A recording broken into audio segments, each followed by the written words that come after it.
Good day and greetings. This is Dr. Charles Cotter. I'd like to welcome you to episode 1 of the Management Makeover series. It's a series of 7 brand new episodes, and the focus of episode 1 is on the context, the conditions, but also the environmental forces and factors that have an impact on the management value chain.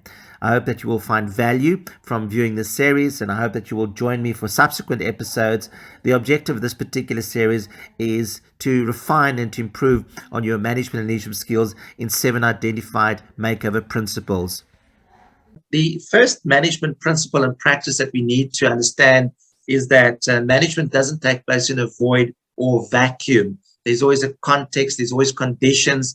And maybe the best way of amplifying that is just take note of the timestamp there, June 2021. This is one of my quotes. And this was obviously a year into this hard lockdown, COVID-19, which we'll acknowledge has probably been the most disruptive management influence. It's radically disrupted the talent landscape, the management ecosystem. So given the dynamically changing and unstable employment landscape and management ecosystem in a business unusual. And I think that for me is a key concept. We need to acknowledge that it's no longer business as usual, but it's business unusual. It's a business unusual working environment. There's a vast array of components that are in constant flux of motion that managers, people like yourselves, need to re-engineer, recalibrate, and galvanize to circumvent and mitigate against organizations being overwhelmed and captured by the turmoil and turbulence of this volatility. And probably one of the most overquoted acronyms that we've ever heard of is VUCA. So we know that this business unusual environment, it's volatile, it's uncertain, it's complex, it's also ambiguous. And this, of course, makes the life and work of management very complicated. So probably the best model of explaining the context of management is, of course, what we call the systems thinking. And I've got it up on the screen right now, and you might be familiar with the systems thinking. It's also referred to as the IPO or the ITO model. So you'll see in the systems thinking model, it does suggest that each system, so if you regard your organization as a system, each system comprises of a number of subsystems. And when you tamper, when you change the one subsystem, it has a knock-on effect. It does have a chain reaction. It does then impact on the other subsystems. And of course, there are environmental forces, and I'm going to get to that very shortly. But what we need to understand when you look at these model is looking at the inputs. These are the managerial inputs that you have. And you could probably argue the 3 most prominent managerial inputs that you have. Number 1, you have resources. Number 2, you have skills. Number 3, you have business intelligence. And that enables and equips you to do the work of management. So you have these inputs. And of course, the work of management then is in this processing, or some textbooks refer to as transforming. So we need to process or transform those inputs into outputs.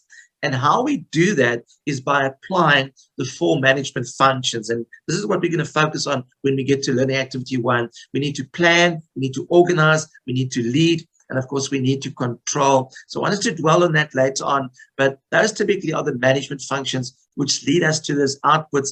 And I think you'll agree with me, the primary output for any manager is the achievement of organizational goals and objectives.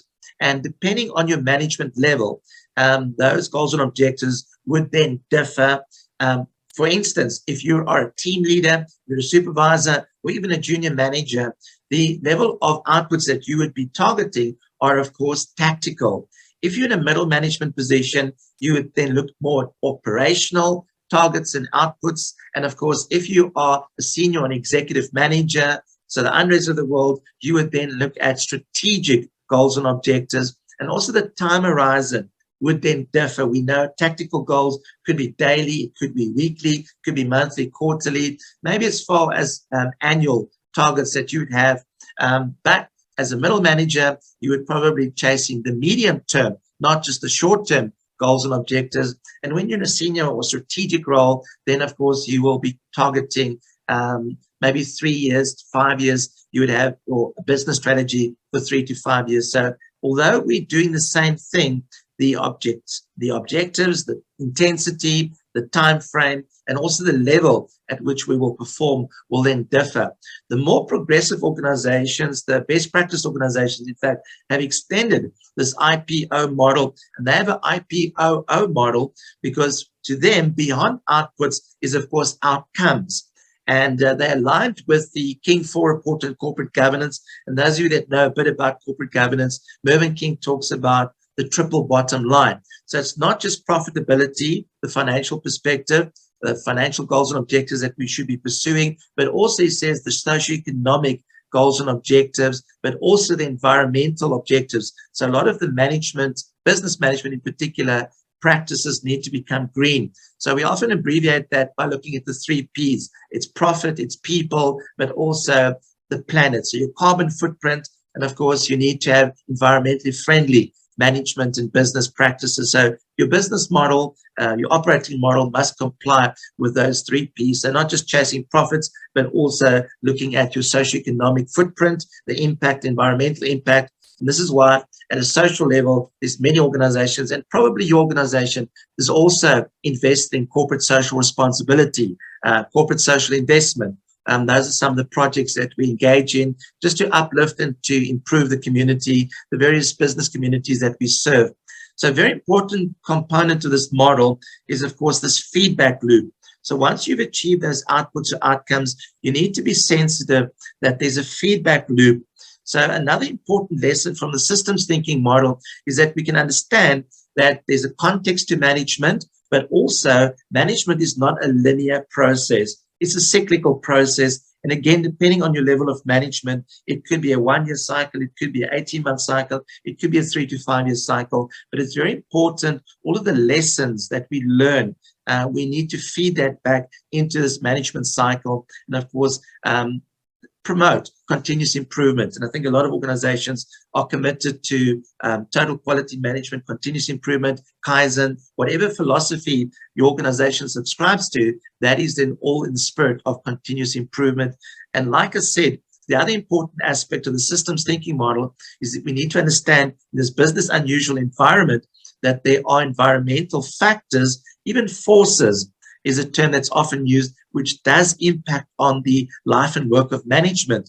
And there are internal forces, so within the organization, and these are often grouped together as the micro-environmental forces.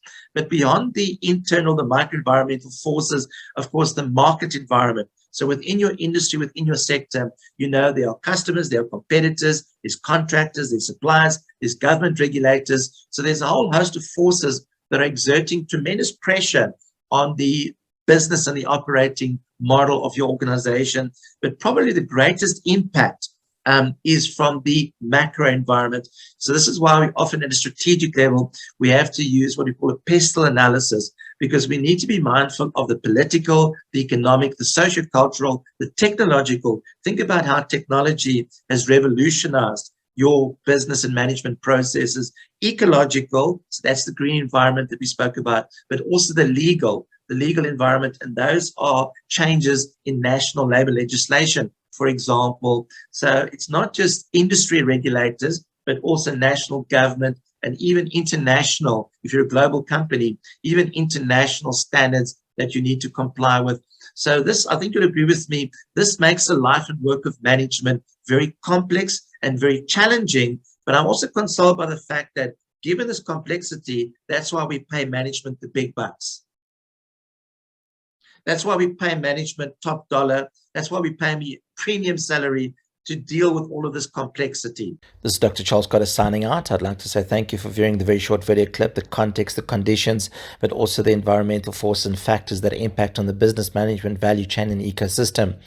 I'll be uploading a number of management-related video clips during the course of this week. And the following week, I'll also be focusing on strategic human resources management.